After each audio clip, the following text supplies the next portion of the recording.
আল্লাদি এসেছে খাবার খেতে, অপেক্ষায় ছিল। এখন বাড়িতেও আমাকে ঢুকতে দিবে না, গেটের কাছে দাঁড়িয়ে আছে।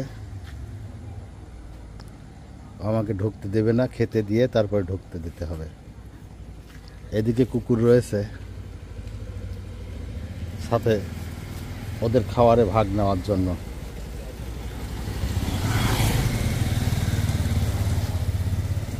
আল্লাদি, কি বলছো তুমি? কিছু বলো।